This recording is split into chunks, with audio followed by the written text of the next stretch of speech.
थोड़ा सा अपना मानस सभी लोग 1 मिनट के लिए आंखें बंद करते हुए पूज्य आचार्य भगवान की उस छवि को निहारो। याद करो आचार्य श्री की उस मुद्रा को कि हे भगवान मेरे मानस पटल के सूर्य,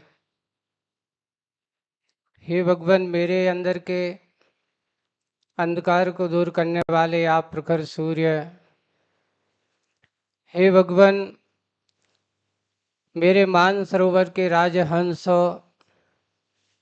ऐसी कल्पना करते हुए आचार्य श्री की उस मुद्रा को हम सब लोग याद करते हैं और वो मुस्कुराती हुई मुद्रा हम सबको आशीष देते हुए हमारे मन में आनंद की एक लहर भर देती है। ऐसे पूज्य परम पूज्य आचार्य गुरुवर श्री विद्यासागर जी महाराज की, ज्येष्ठ श्रेष्ठ मुनिराज श्री समय सागर जी, योग सागर जी, समता सागर जी महाराज की, समस्त अग्रज मुनिराजों की, समस्त मंचासीन मुनिराजों की।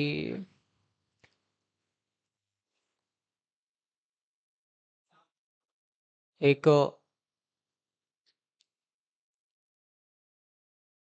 प्रसंग बस छोटी सी बात करके हुए आचार्य श्री को अगर हम कहने जाएंगे तो हमारे पास शब्द नहीं है। आचार्य श्री के बारे हम लिखने जाएंगे तो हमारे पास कलम और स्याही नहीं है। और आचार्य श्री के व्यक्तित्व के बारे में हम अगर चिंतन करने जाएंगे तो हमारे पास इतना मानस छयुसम भी नहीं है, क्योंकि उन्होंने कहते हैं बंजर भूमि से उर्वरा भूमि बनाने की जो एक सच्चे किसान की परिणति हुआ करती है, जो सच्चा किसान मेहनत करके करता है, पसीना बहाता है और उस बंजर भूमि में और अच्छे बीजों को अंकुरित करके बढ़िया बढ़िया सुंदर सुंदर फसल तैयार कर देता है। पूज्य आचार्य भगवान ने बुंदेलखंड की बंजर भूमि को उर्वरा बनाया।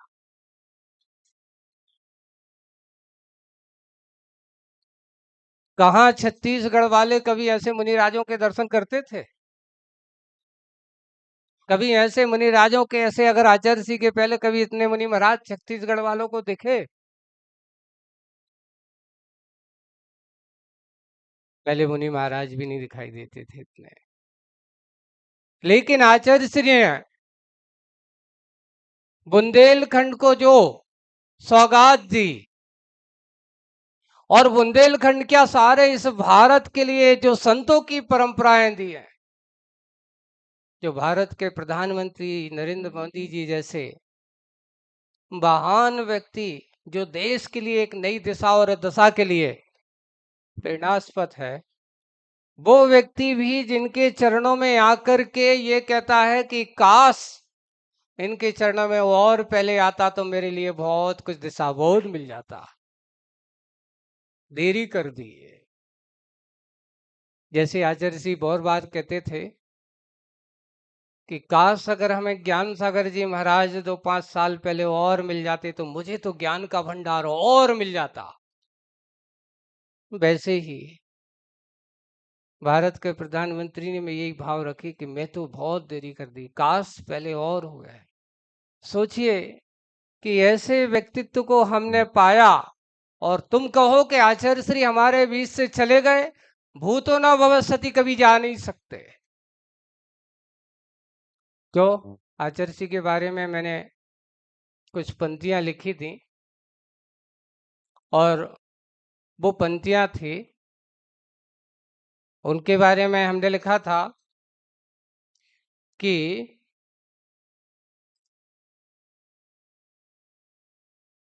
गुरुवर तेरे उभय पादे चलते फिरते तीर्थ बने।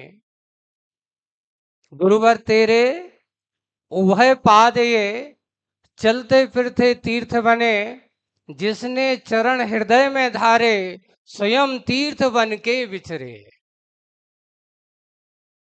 एक बार जिन्होंने उनके चरणों को अपने हृदय में धारण किया हो, जिन्होंने अपने मन मानस पर जिनके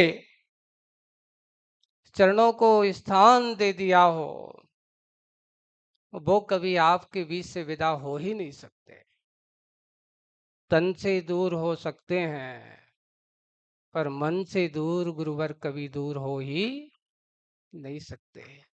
आचार्य ने जब हम लोग जाते हैं और उनके पास जाते थे, और कई बार कहते आचार्य से हम लोग कितने भाव लगाते, कितना मन करते हैं आपके पास रहें, और आप कहते हैं दूर जाओ। और आर्य का संघ है, मुनि संघ है, सब लोग जाना है जाना है, दूर रहना है, पास नहीं आना है, जहाँ रहो वहां पर। तो उस समय जब ये बात कही तो आचार्य ने एक दोहा लिख करके हम लोगों को संकेत दिया था। क्या लिखा था? कि ईश दूर पर मैं सुखी, आस्था लिए अभंग, और सशस्त्र बालक खुश रहे, नव में उड़े पतंग। जिसके हृदय में सच्चे ससूत्र हो, और गुरु महाराज के सूत्र जिसके हृदय में हो, वो कभी मुरझा ही नहीं सकता। उनके तो मार्ग, उनके दिए हुए सूत्र समय समय पर इतना विशाल ऐसे सूत्र दे देते हैं। आपको छोटी सी बात कह के बस को फिर मैं आपका समय ज्यादा नहीं लूंगा, पूरा समय अपने बड़े महाराज जी को दूंगा। कुंडलपुर की बात है, अभी महा महोत्सव का आयोजन 2 साल पहले अपन ने हुआ, और पूज्य आचार्य भगवत की सन्निधि में कार्यक्रम हुआ। और एक दिन, उस दिन हमने उपवास किया। पूज्य आचार्य भगवान की आहार के बाद छत्र छाव में बैठा, तभी एक पत्रिका आई, और उस पत्रिका को वहां आचार्य जी के पास बैठे बैठे पढ़ रहा था। तो उसमें एक अच्छा दोहा निकला। दोहा था, साधु का घर दूर है जैसे पेड़ खजूर। दोहा क्या था? सुनना, बहुत अच्छे सुना। आचार्य जी को सुनाया। आचार्य जी कितना अच्छा दोहा लिखा है कि साधु का घर दूर है जैसे पेड़ खजूर, चढ़े तो मीठे फल चखे, चढ़े तो मीठे फल चखे, और गिरे तो चकना चूर। आचार्य सिंह ने कहा एक बार फिर से पढ़ के सुनाओ।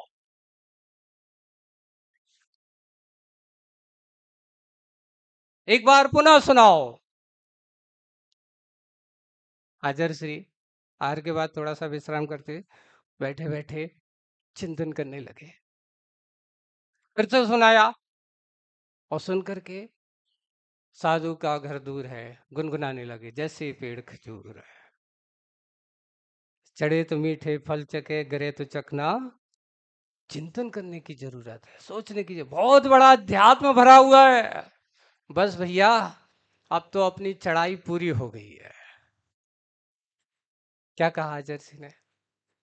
कि अब तो भैया अपनी चढ़ाई धीरे धीरे, कैसे कैसे, एक अपने यहाँ लिखा है कि ये दिगंबर मार्ग, मुनि मार्ग, असीधार व्रत कहा।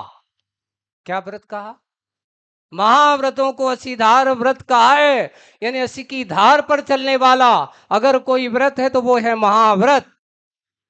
संभल संभल के, जैसे खजूर की पेड़ पर चढ़ना हंसी वाली बात है, चढ़ के बताए कोई उसकी पैर, लेकिन जूते पहन कर की बिना जूते, क्योंकि साधु के पैरों में जूता नहीं होते। जूते वाले तो हो सकते, बिना जूते वाले चढ़ के बताओ खजूर के पेड़ पर।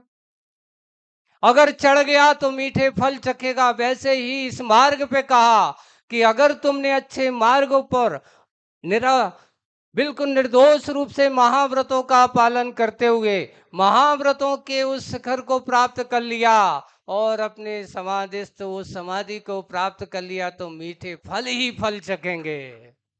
और पूज्य आचार्य भगवान ने ऐसे फल चखा है बंधुओं, लोगों को लगता है तरह तरह की बातें और तरह तरह की आचार्य की साधना एक समय की नहीं है। आप गौर करना, जब जब भी आचार्य श्री ज्ञान सागर जी महाराज को याद करते थे, समाधि दिवस पर याद करते थे, तो एक ही भावना करते कि भगवान, जैसे अपने आपने उपलब्धि प्राप्त की है, जैसे आपने अपने आप की समाधि मरण को प्राप्त किया है, मुझे भरोसा है, मुझे विश्वास है, मुझे आप पर आपके आशीर्वाद पर भरोसा है कि मैं भी आपका चेला हूं, मैं भी अपना लक्ष्य को प्राप्त करूंगा। और ज्ञान सागर जी महाराज मेरे लिए तो हर समय सजग रखने वाले हैं, क्योंकि जिन्होंने आचार्य ज्ञान सागर जी महाराज की समाधि कराई हो, जिन्होंने कैसे कैसे करना है, उन्हें कहने की जरूरत नहीं पड़ी। अभी हम लोग जब ये शोर बढ़ रहे थे, पूज्य महाराज श्री के माध्यम से जब संकेत आया, बड़े महाराज जी बहुत तरह तरह के, भैया क्या करें, अपना बहुत मन नहीं लग रहा है, मन बहुत व्याचैन है। मैं देख रहा था महाराज की मन की व्याकुलता। यहां से महाराज का संकेत पहुंचा। महाराज से उस दिन हम लोग इतने तेज चलने वाले थे, इतना स्पीड में चलने वाले थे, लेकिन जैसे गुरुजी ने कहा कि नहीं, जो जहां है वहीं रहेगा, महाराज कहते हैं गुरुजी की आज्ञा और गुरुजी ने कहा है, तो अब कैसे चलूं महाराज। इतने अपने आप को वो गए, उस दिन मात्र 6-7 किलोमीटर चलना था। कहते भैया अब शरीर में हिम्मत नहीं, क्योंकि जिनने हिम्मत दी है उनकी तरफ से कहा है कि जो जहां है वहीं रुक जाओ, अब तो 3 किलोमीटर चलो और वहां रोके, फिर बस सुबह अपन छपारा चलेंगे। पहले सोच रहे थे छपारा जाके रात्रि विश्राम करेंगे, आगे बढ़ेंगे और सीधे गुरु जी के चरणों की ओर बढ़ना है। अब तो एक ही काम करना है, गुरु जी के इस अवसर को अपन को नहीं है, पर गुरु जी की आज्ञा है, आचार्य श्री का। और मैं तो बात सत्य कहूँगा कि पूज्य महाराज श्री के पास अभी हम करीब करीब यानी 8-15 दिन उनकी सन्निधि में रहे, और पूज्य महाराज श्री के अंदर जो निरीता, जो भी इस प्रकार की निष्प्रयता है, वो तो अब एक दिन अभी हमने कहा कि महाराज अब तो आपको पूरी की पूरी सारी जिम्मेदारी संघ की और सबका आपको लेकर के चलना है। अब तो सबकी दृष्टि आप पर है, क्योंकि पूज्य आचार्य भगवान अपने आप में ध्यानस्थ हो गए हैं। और उन्होंने आज से नहीं, मेरे पास अभी एक दिन 1 जनवरी को जब हम लोग वहाँ थे, तो यहाँ पर संघ में मुनि श्री प्रसाद सागर जी महाराज ने आचार्य भगवान के कुछ सूत्र हम सब लोगों को भिजवाए थे, और उसमें आचार्य स्पष्ट लिखा था, मेरे जो करने योग्य कार्य था वो सब कर चुका हूं, मैंने अपनी सारी जिम्मेदारी सबको सौंप चुका हूं, अब मुझे कुछ भी करने योग्य नहीं रहा। सबको अपनी अपनी जिम्मेदारी समझ करके अपना कार्य करना है। अब आप सोचते हो कि आचार्य सिंह ने क्या किया, इससे बड़ा त्याग और दुनिया में क्या। मुझे आज्ञा आदेश देने, जिसको जो देना था मैं सब कुछ दे चुका हूँ, अब मेरे शरीर की स्थिति नहीं है मैं अब और कुछ ज्यादा कर सकूं। ये है हमारे आचार्य भगवान। और पूज्य महाराज श्री तो कहते भैया मैं तो एकांत में बैठने वाला, अभी रास्ते में एक दिन चल रहा था, तो महाराज कहते हैं कि भैया मैं तो एकांत में बैठने वाला हूँ, मौनी साधक था, अब कैसे क्या होगा, संग में आप सब लोग हो, मुझे तो कुछ अपना क्या करना है, अपना दायित्व जो गुरुजी ने कहा है वो तो करना है, लेकिन मुझे अकेले नहीं, संघ के सबका सहयोग से हम सबको कार्य करना है। ऐसे हमारे पूज्य महाराज श्री ज्येष्ठ श्रेष्ठ मुनिराज मुनि हैं, और वे तो निश्चित है कि पूज्य आचार्य भगवान का आशीर्वाद और उनकी कृपा है, जो हमें संस्कार दिए हैं, जो शिक्षा दी है कि अपने बड़ों की सन्निधि में रहोगे तो नियम से सुखी रहोगे, और उनकी कृपा दृष्टि के पात्र बने रहोगे तो सुखी रहोगे। बड़ों की सन्निधि अगर छिन जाती है तो समझ लेना बेसहारा बन जाते हैं। कभी बड़ों की सन्निधि का अभाव हमारे जीवन में नहीं हो, उनकी सन्निधि में हम रहें।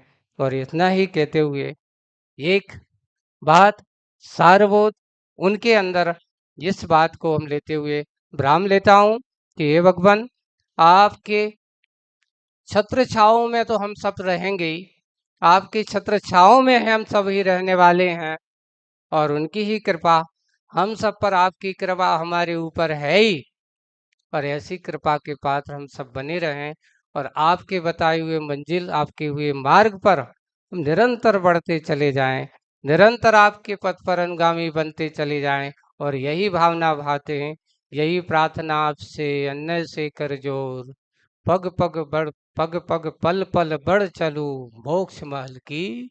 बोलिए परम पूज्य आचार्य गुरुवर श्री विद्यासागर जी महाराज की।